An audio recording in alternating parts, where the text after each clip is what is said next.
Well, right now I'm joined in our Firehouse studio by John Sifton, New York-based private investigator and attorney, executive director of One World Research, which carries out research for law firms and human rights groups. He was formerly at Human Rights Watch as the Asia Division researcher, then senior researcher on terrorism and counterterrorism. He's conducted extensive investigations into the CIA interrogation and detention program. His latest article has been published by the Daily Beast. It's called The Bush Administration Homicides. Welcome to Democracy Now! First, your response to the testimony yesterday. Well, I think it raised a lot of interesting questions about the effectiveness of torture, but those are the wrong debates to be having right now. The reason I wrote about Bush administration homicides, which is not something I've worked on for a while, a lot of this was uncovered by Human Rights Watch and Human Rights First and the ACLU all the way back in 2003, 2004, 2005. We knew that up to 100 detainees had died in U.S. custody in Iraq and Afghanistan, and we had published this information previously. But I brought it up again because I feel like the debate right now about torture is missing the point. These aggressive techniques were not just limited to the high-value detainee program at the CIA. They spread to the military with disastrous results. They led to the deaths of human beings.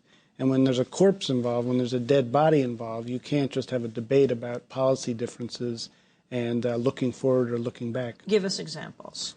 Well, there are detainees as early as 2002 who died in Afghanistan. Some were interrogated by the CIA in closed sites north of Kabul.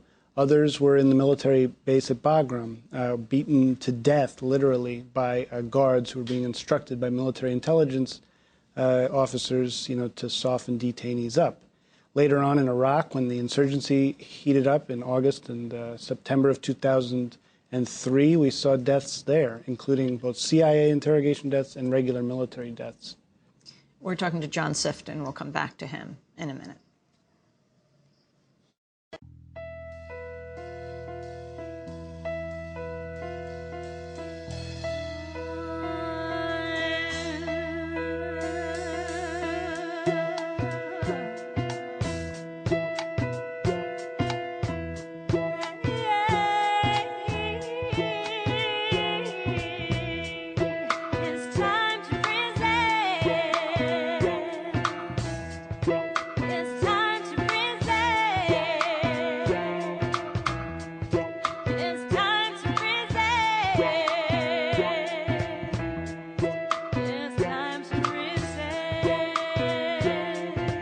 Resistance is something we teach infants. Must leave imprints of the militant in each and every sentence. Our words are relentless because our people are defenseless, so we extend this, hoping we all comprehend this. Resistance is something we teach infants. Must leave imprints of the militant in each and every sentence. Our words are relentless because our people are defenseless, so we extend this, hoping we all comprehend this. It is written an explicit vision of vocal precision with fiery flavor concocted in grandma's kitchen. Welfare Poets Resistance here on Democracy Now!, democracynow.org, The War and Peace Report. I'm Amy Goodman. Our guest is John Sifton, private investigator and attorney based here in New York. His latest piece is in the Daily Beast. It's called The Bush Administration Homicides.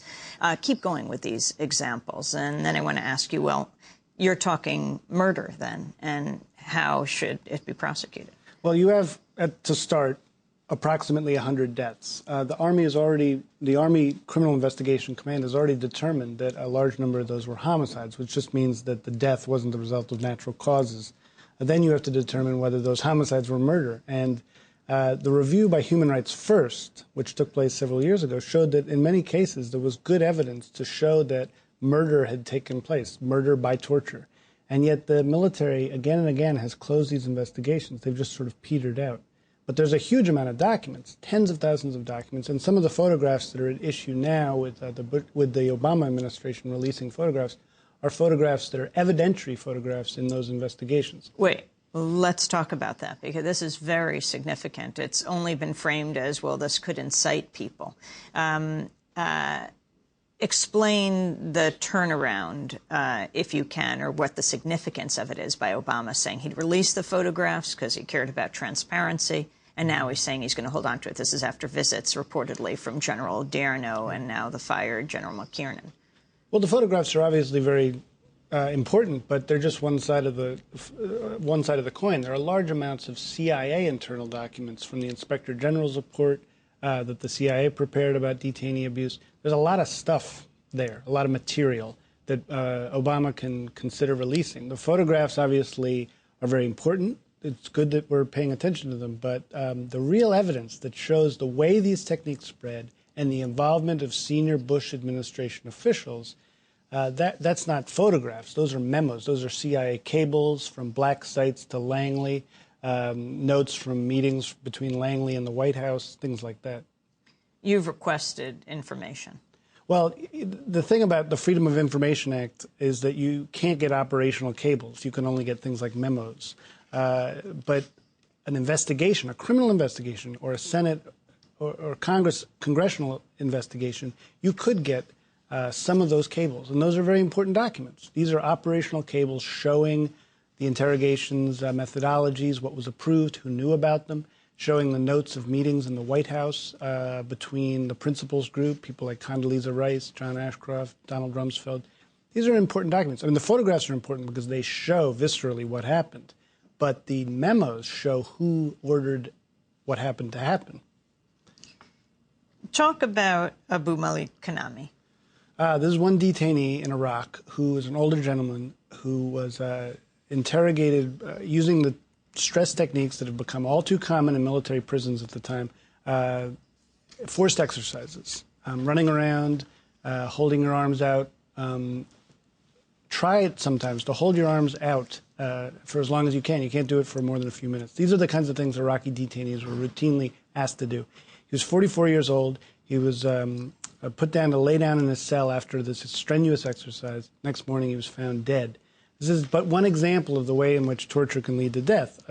People have also been beaten so severely that they develop blood clots that go to their lungs or their head and kill them. I mean, there are various ways you can be tortured to death. Mohammed Sayari. Sayari, we don't know. I mean, it looks as though he was interrogated. He was an Afghan detainee who was picked up by some special forces troops in Afghanistan, and he was shot and killed by them at a later point. It's not clear whether they simply executed him or whether they interrogated him and shot him. But that's yet another homicide. There are people who have froze to death, people who have been beaten to death. Manadel al-Jamadi. This is a CIA detainee who was literally hung to death. I mean, he suffocated because his arms were behind him, handcuffed behind him, and held up to the point where he appears to have suffocated to death. The CIA was implicated in that, and that's an interesting death because that was a case where the CIA Inspector General referred the case to the Department of Justice for prosecution, possible prosecution, and yet the Department of Justice never took any action. The name of the CIA interrogator in that case is actually publicly known, Mark Swanner. Who is he? He's a CIA officer, and he's, for all I know, still walking around in the United States, even though he is implicated in this homicide. Hassan Ghul. Hassan Ghul, we don't know whether he's dead or not. He's a Pakistani man who was arrested in northern Iraq. It's thought to be a link between al-Qaeda and the Iraqi-based Jordanian Zarqawi, who was killed by the CIA later, or by the military later. He was in the CIA high-value detainee program for quite some time. His name is redacted from the memos. You can tell it's him from the descriptions and because they made one mistake in the redaction where you can see his name. He's now disappeared. We don't know where he is. He's not at Guantanamo. There's no confirmation he's in Pakistan. In the CIA memos that were released last month, there's discussion of how sick he is. We think that he may have been tortured to death.